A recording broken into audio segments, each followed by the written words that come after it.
C'est le genre de petit détail qui rend la beauté d'une personne unique. Certaines personnes apprécient les fossettes, d'autres les aiment moins.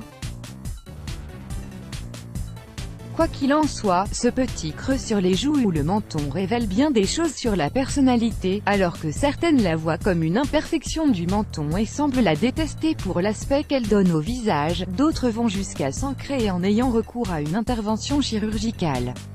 Mais d'où vient la petite fossette du menton? Que signifie-t-elle? Voici quelques informations surprenantes sur cette particularité, qui vous apprendront plusieurs choses sur vous, si vous en avez bien sûr. D'où vient la fossette? La fossette est un critère physique, qui rend le charme d'une personne bien particulier, un peu comme les grains de beauté. C'est un petit creux sur la peau qui se forme sur les joues lorsque l'on sourit, ou qui est naturellement situé sur le milieu du menton. La fossette du menton, contrairement à celle des joues, serait héréditaire. Vous pouvez l'hériter de vos parents, grands-parents ou arrière-grands-parents. D'un point de vue physiologique, c'est le muscle du menton qui est discontinu, ce qui conduit à la formation d'un petit creux.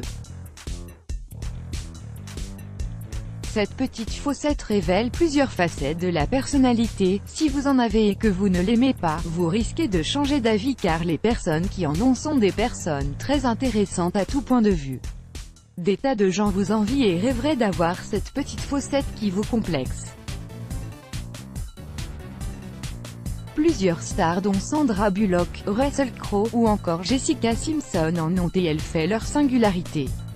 Ce que révèle la fossette du menton de votre personnalité. Les personnes qui ont une fossette au menton sont connues pour avoir besoin d'un maximum d'attention de la part de leur entourage. Elles veulent que tout tourne autour d'elles. Plus la fossette du menton est creuse, plus la personne est en demande d'attention. Ces personnes-là sont amusantes, drôles, sociables, légères, frivoles et pétillantes. Elles font de très bons partenaires en amour car elles sont dotées d'un puissant sex-appeal. Légèrement émotives et sensibles, elles ont la larme facile, ont tendance à pleurer pour tout et rien, et changent d'humeur aussi vite que les secondes défilent. Tantôt heureuses, tantôt tristes, elles peuvent aussi être très passionnées. Et puisque ce sont des personnes très sensibles, elles peuvent facilement être froissées ou blessées, surtout lorsqu'on leur refuse quelque chose, notamment en amour. Ce sont des personnes fragiles qui ont peur de l'abandon, du rejet social, elles pourraient très mal le vivre.